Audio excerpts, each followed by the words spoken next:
Hello, beautiful, and welcome to the Prosperous Womb.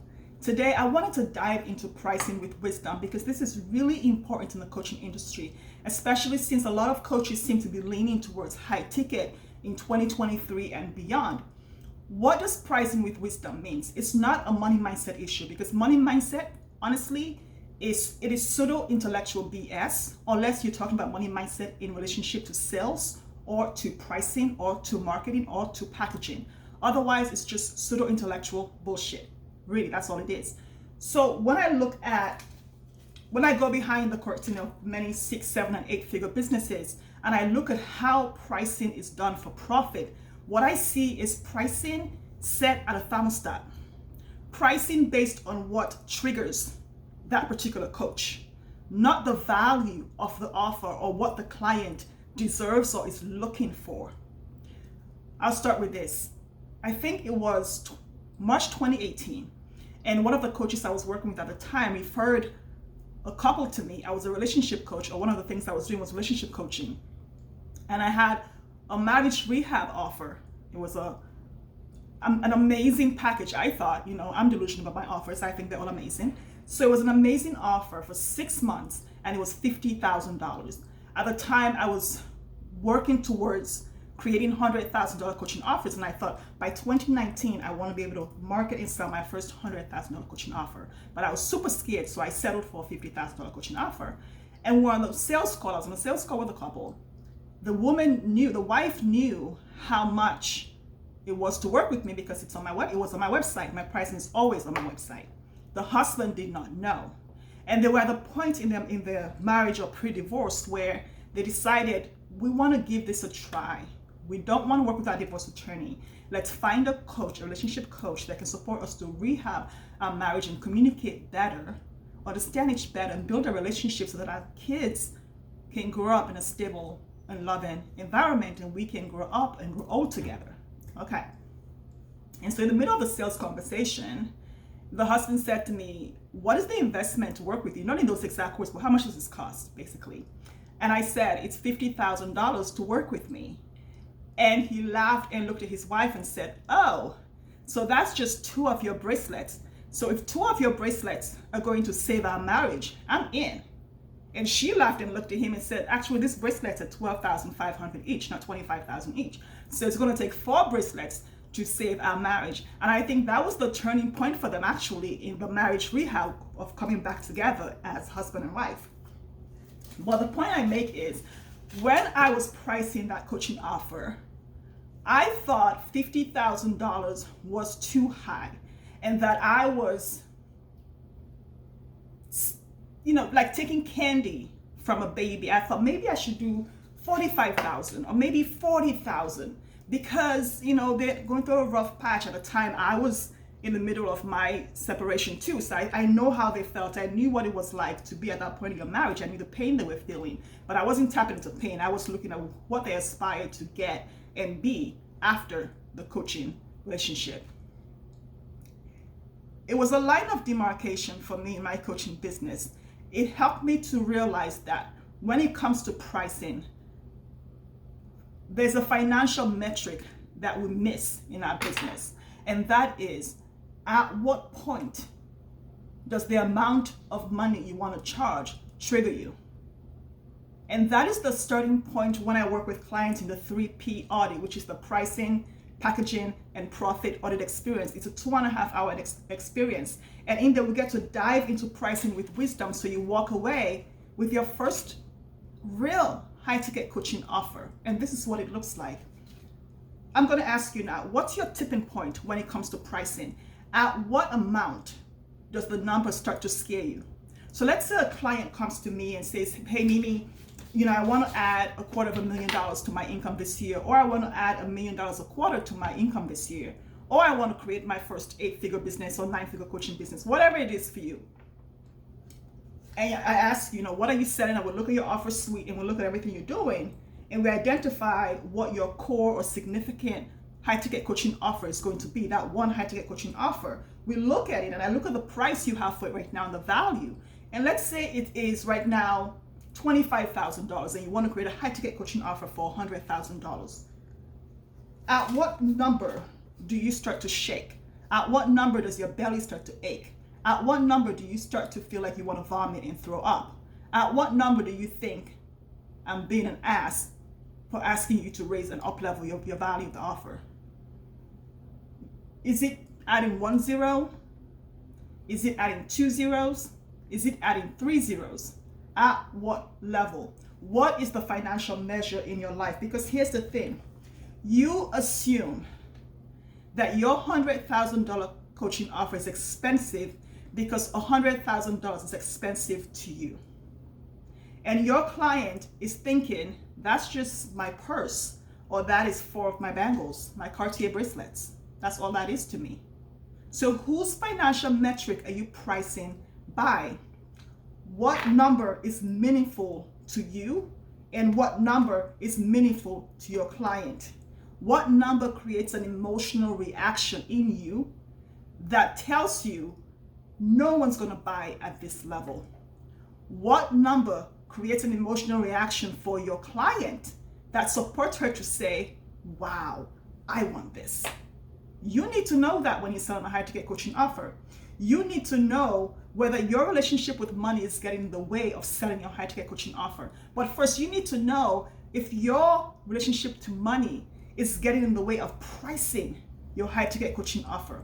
So pricing with wisdom is listening to and identifying what you emotionally respond to.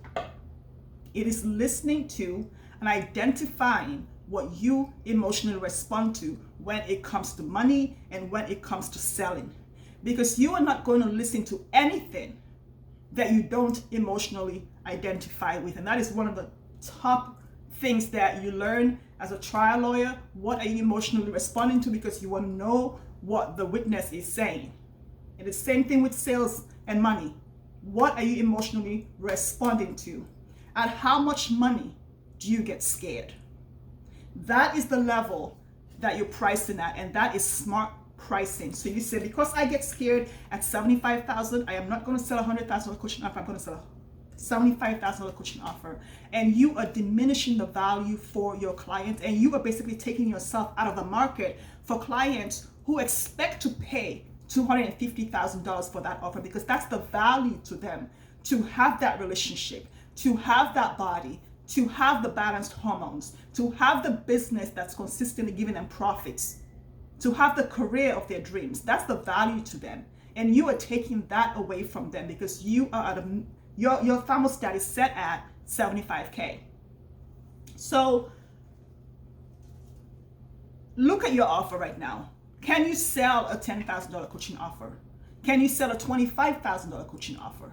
Can you sell a $50,000 coaching offer? Can you sell a $100,000 coaching offer? When do you start to justify why someone can't buy from you? Is it 10, 20, 25, 30? And how reasonable is that? How reasonable is that? What facts and what evidence is that based on? And I'm sure you can come up with a million different types of evidence that prove that people will never buy from you at $50,000. And that's the problem. That's money mindset. It's set. The mind is set at that. So how do you trip the money mindset so that you can go to wisdom? And that is, it's a habit, it's behavior, and it's making a committed decision to shift that. When I'm working with clients, one practical thing I do, which I did, is when I was going from $50,000 to $100,000, I had to go on Amazon and buy $100,000 because I did not have $100,000 just sitting around in my bank account. And one of the things I did was put it in this is the wallet I had at the time, and I put it in there and I carried it around with me everywhere so I can know what it feels like to have $100,000. Or to ask for $100,000, or to have $100,000 in one day. So I had to normalize it. And one day I remember being at CVS and I was buying candy for my daughter at CVS. Yeah, she eats candy. And I opened my wallet, I took out the $100,000 and put down, and I took out the $10 bill, the only $10 bill that I had. And the lady said, wow, that's a lot of money. And I said, yeah, it's $100,000. And she said, you say that like it's normal. And I said, that's the point. It wasn't normal 6 months ago, but now it is. And I explained to her why I did that. And she said to me, that is so brilliant. It's not brilliant, it's practical. When I was doing my sales training for Stella and Dot and all the other companies that I've worked with doing sales, one of the things that my mentor said to me at the time, my trigger point was I was making a lot of money, but I couldn't sell anything that was more than $2,500. And she said to me, go to your bank, take out the amount that triggers you, and put that in your wallet and don't use it. And I remember going to the bank and taking out a $100 bill and put it in my wallet and walking around with it. And 6 weeks later, she said, how much money did you take out? I said, $100. And she said, I told you to take out $2,500. So I went to the bank. I took out $2,500. I took out $1,500. Somebody else loaned me the other $1,000, and I carried it around hoping to God that nobody stole my wallet. I guarded it with my life because I thought if I lose that, I'm done. And after that, 6 months later, it was normal to sell for $2,500. It was normal for me to make a skirt or a bracelet and sell it for that because I was used to carrying that number in my bank, in my wallet. So when I bought the $100,000 of Amazon, I can't believe I'm saying this, I bought $100,000 of Amazon. Now it became so normal. So I bought 9 more $100,000 and just had $1 million just laying around everywhere in my house. And people would come over and say, why do you have so much money laying around? I go, what makes it so much money? At what point is it so much money to you? So now it's normal to just have $1 million laying around my house. I look at it and my daughter looks at this and goes, this is $100,000, that's it? I thought it would be like a lot of money. It's $100,000. It is a lot of money. It buys a lot of different things, and it's a lot of money. It's all relative to who is spending it and who is receiving it. So I'm not going to minimize that. But in the context of selling a high-ticket coaching offer for $150,000 or $250,000, it is not a lot of money because the client expects to pay that, and the value and your own integrity demands of you to charge at that level so your clients can rise up and take the thing that they want for themselves. They're grown-ups, they can determine whether they want to buy. So pricing with wisdom is not about being smart and thinking, let me play it safe and charge $75,000 because that's where I get triggered. It is, what does the number represent to you? $100,000, $1 million, all the notes laying around here, they're just numbers.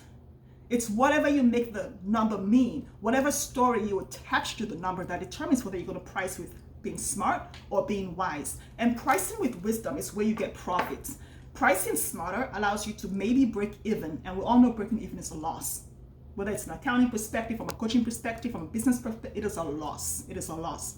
So we want to make sure our money mindset doesn't get in the way. But we cannot understand our money mindset until we price or until we're selling. There has to be the act of doing the thing before the money mindset even makes any kind of sense.